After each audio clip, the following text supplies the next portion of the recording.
Alright, welcome back. Math 1910. We are in Chapter 3, and we are stepping into Section 5. We're going to talk about limits as they approach negative infinity and limits as they approach positive infinity. Essentially, we're going to be taking a look at what the end behavior of the functions are. Alright, that's going to help us determine what the horizontal asymptotes are if a function actually has any. Okay? And we want to determine the limits at positive and negative infinity. So, let's take a look at this place. Or this example of this place. Alright, we have f of x equals 3x squared divided by x squared plus 1. And we want to look at the end behavior of the function. So we want to look as x approaches infinity and x approaches negative infinity. So if we graph this function, we can see that as the graph goes towards positive infinity, it doesn't look like that it will ever go above a value of 3. Okay, likewise, as x approaches negative infinity, so if we're going all the way to the left on this graph, it looks like it does not go above a value of 3 either. So that 3, okay, that's our horizontal asymptote. The graph never goes above the value of 3. So what we can conclude is the limit as x approaches positive infinity is 3, and the limit as x approaches negative infinity is also 3. And we determine that to be the end behavior of the function. And if we put that in our calculators, we can see, if we take a look at the table, as we get higher and higher values of x, okay, we can see that, we can put in x for 10, x for 100, x for 1,000, x for 10,000. So we can see that it's going to get closer and closer and closer to 3, but it will never be 3, and it will never cross 3. So we determine that to have a horizontal asymptote. So the limit as x approaches negative infinity of that f of x is 3, and the limit as x approaches positive infinity of f of x is 3. Okay, so these are the end behaviors of this function. Okay, and we are looking, at the end behavior. So that's kind of our focus when we're talking about limits at infinity, looking at the end behavior of the function. What's happening, for all time towards the end. All right, so how do we write this and how do we approach this? So let's take a look at the definitions of the limits at infinity. Okay, it says let L be a real number. Okay, the statement, the limit as x approaches infinity of f of x equals L, means that for each epsilon greater than 0, there exists an m greater than 0 such that the absolute value of f of x minus L is less than epsilon whenever x is greater than m. So we're saying that, it kind of goes with what's at the top here, right? As x increases without bound, right? Meaning we are going to, positive infinity. It works for negative infinity as well. It means that for some really large number m, this statement is true for all x. So it's saying, all right, if we approach 10, or we approach 100, or we approach 1,000, 1,000's kind of our m, or as we approach 10,000. So we can generalize. So like on the graphical example that we did, right? As we made m get larger and larger and larger, okay, we could conclude that it went to 3 in our previous example. That's really all this is saying. Okay, and then the converse on number 2, right? That says x approaches negative infinity. Okay, so same exact concept, only we're using n because we're going to the left, and x has to be less than n. Okay, so we're really looking at, we're substituting in really large numbers or really, really small numbers in order to, determine what's going on at the end behavior of the function. All right, so if we take a look at this, so we have this example here. We have f of x is within epsilon units of L as x approaches infinity. So we can see how, it starts to maybe oscillate and starts to fine-tune in on that one specific value as we get farther and farther towards infinity. We're getting a much larger and larger m.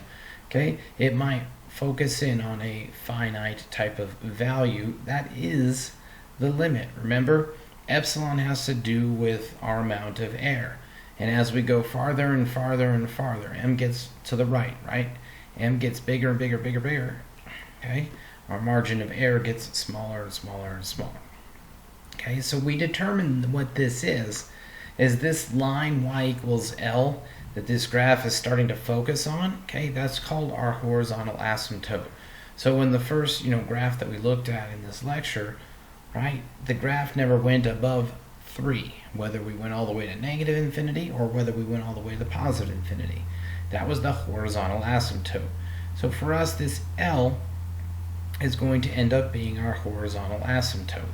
So by definition, the line y equals L is a horizontal asymptote of the graph of f when the limit of f of x as x approaches negative infinity equals L, and or the limit of f of x as x approaches infinity is equal to L. So if either one of those, all right, as we approach a constant, all right, as we approach some sort of constant, that limit, as we're either approaching negative infinity or positive infinity, we're going to have a horizontal asymptote. So if we think back to the first example once again in this lecture, right, as x approached infinity of the function, we were at L, which was 3 in that first example. Okay, and that was a horizontal asymptote, and it never went above that. Okay, so this same procedure, and this is how we're going to work through a lot of these, all right, is to break them up into an f of x and a g of x. Okay, so and we're going to analyze each one based on the rules of infinity that we're going to do. And this property works regardless of if we're using positive infinity or negative infinity. So we can say the limit of f of x plus g of x as x approaches infinity is the same thing as taking the limit of f of x as x approaches infinity plus the limit of g of x as x approaches infinity. So we're going to break this into its two separate terms and analyze each individual limit. Same as if we have a product.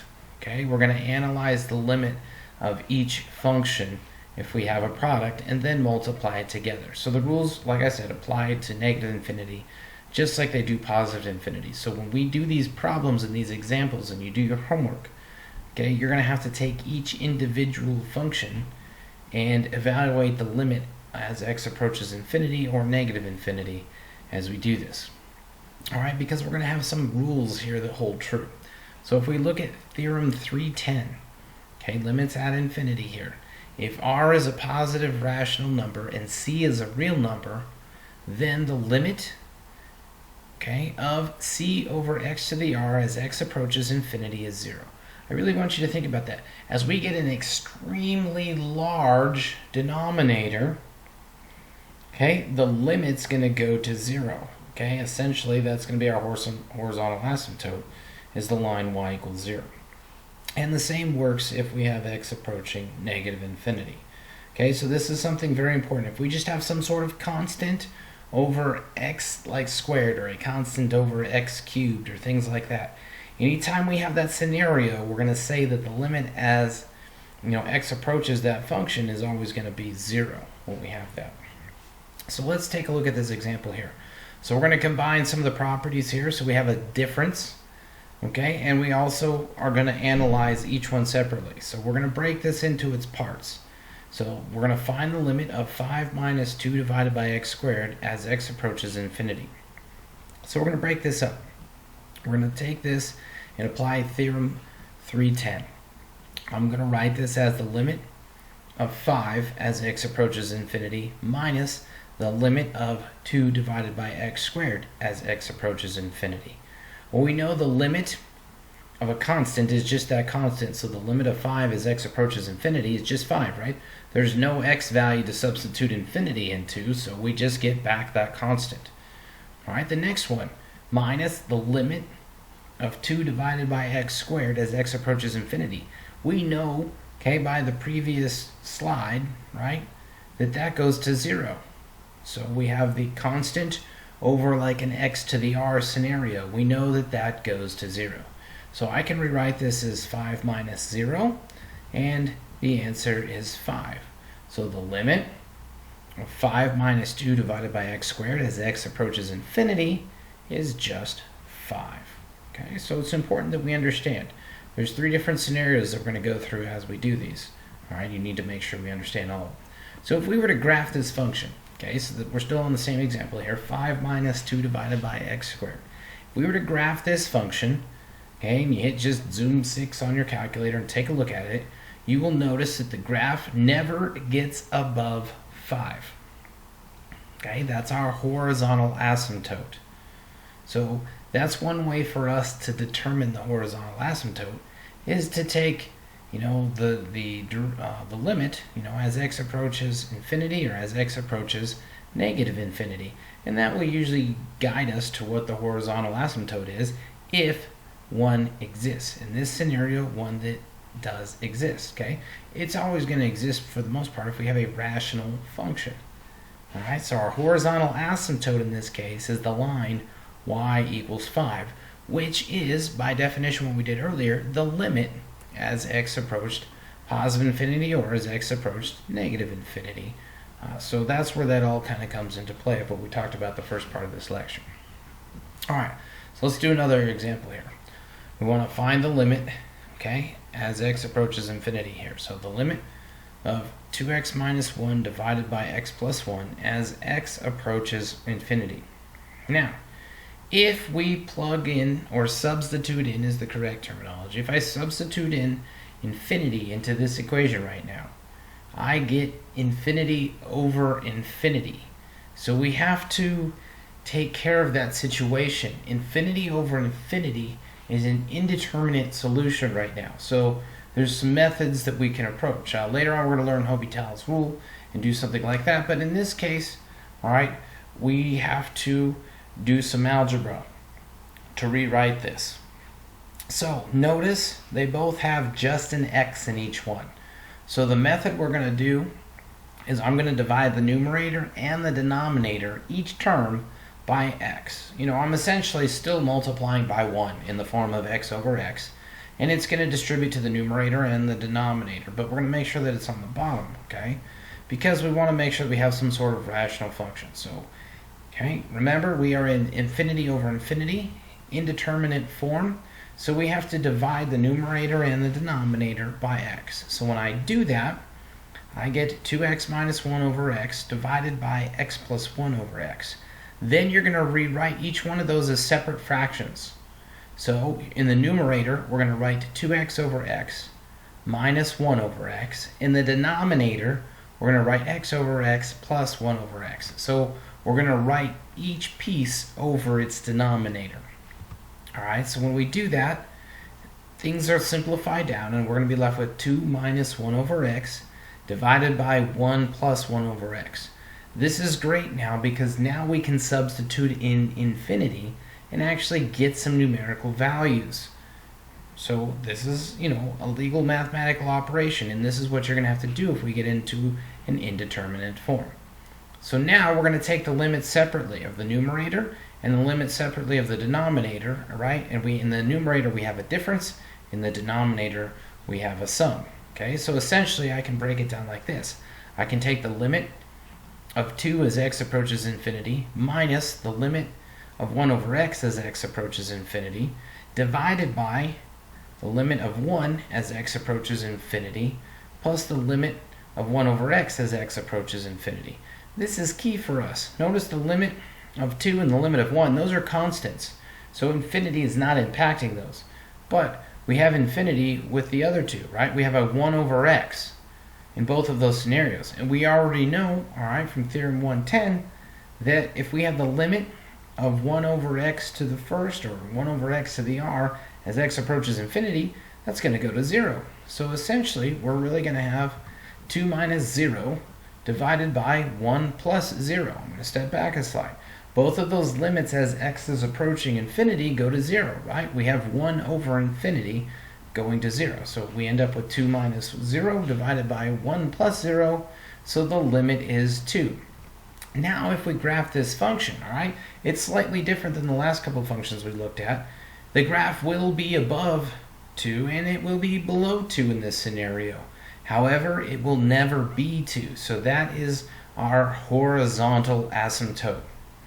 Okay, our horizontal asymptote. So we can now look, if we took the limit of this as x approaches negative infinity, the limit would be 2, and if x approached positive infinity, the limit would be 2.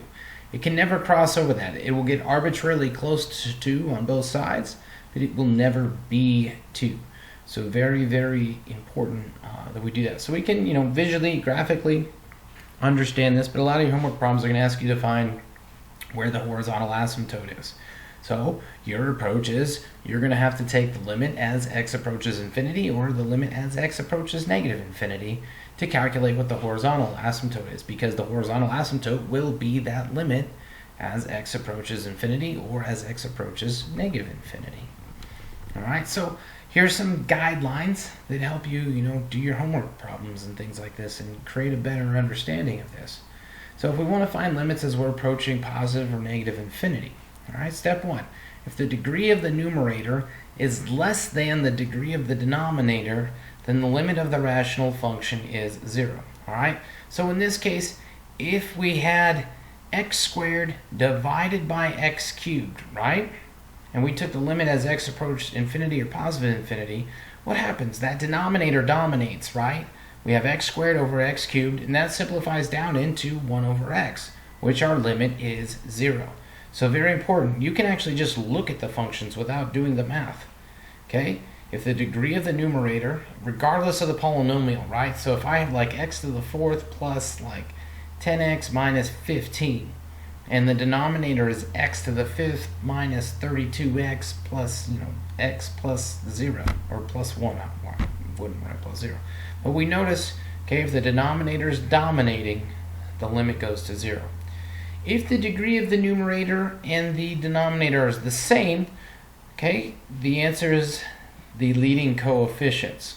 Okay, and this is something that you did in your conic section of algebra as well.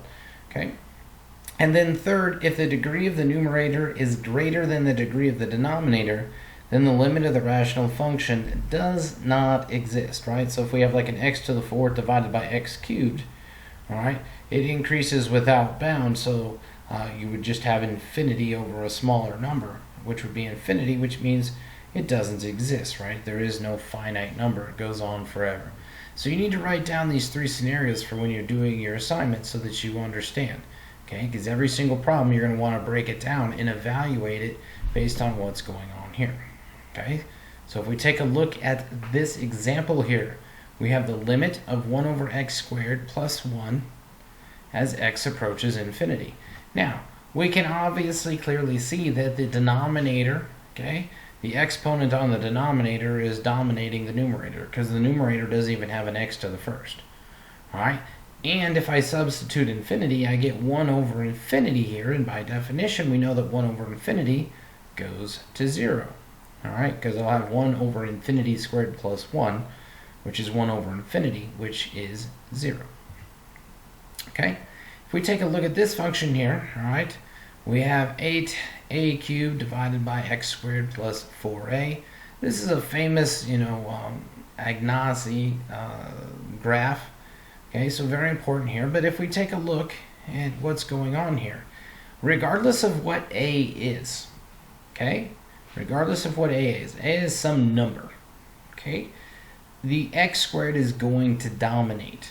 So if we look as x approaches positive infinity or x approaches negative infinity, we're still having 1 over infinity squared, or some sort of constant value over infinity squared, which means it goes to 0. So you can look at the graph and see that it's going to 0 as well, as x approaches negative infinity and as x approaches positive infinity. Okay, so let's move on here. Let's do a couple examples. We have the limit of 3x minus 2 divided by the square root of 2x squared plus 1 as x approaches infinity. Now, if I substitute in infinity right now, I get an infinity over infinity type of scenario, okay? It's because I'll get, infinity in the numerator, because 3 times infinity minus 2 is infinity.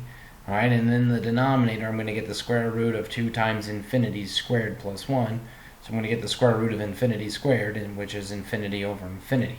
So we have to find a way to, break this apart. Okay, and usually when you have a radical in the denominator, it makes more sense for us, to break it up as such. So what we can do, okay, is factor out a square root of x. And how do we know to do that? Well, we always are going to want to take what's under the radical sign, okay, and that has the highest exponent. So we're going to divide everything in the denominator, okay, by the square root of x squared. And we're going to divide the numerator by x. Well, this still goes back to our divide out method that we did earlier. We're really dividing the numerator by x, and we're dividing the denominator by x, because the square root of x squared is x. We're just using it in a different form because we have a radical in the denominator. Okay, it still works out the same. So the numerator we divide by x, okay, and then rewrite them into separate fractions. Same with the denominator. So we're going to take that square root of 2x squared plus 1 and divide by the square root of x squared. Well, we do that so that everything can be underneath the radical together. So when we do that and write them as separate fractions, right, because if we have 3x over x, that simplifies to 3, and then we minus 2 over x, so that's why the numerator is 3 minus 2 over x. In the denominator, okay, we're going to end up with the square root of 2x squared over x squared, okay, plus 1 over x squared, and then we can break that into two separate fractions as well. So we have 2x squared over x squared, that simplifies down to 2, and then we have plus 1 over x squared. We have to do this because now we can take the limit.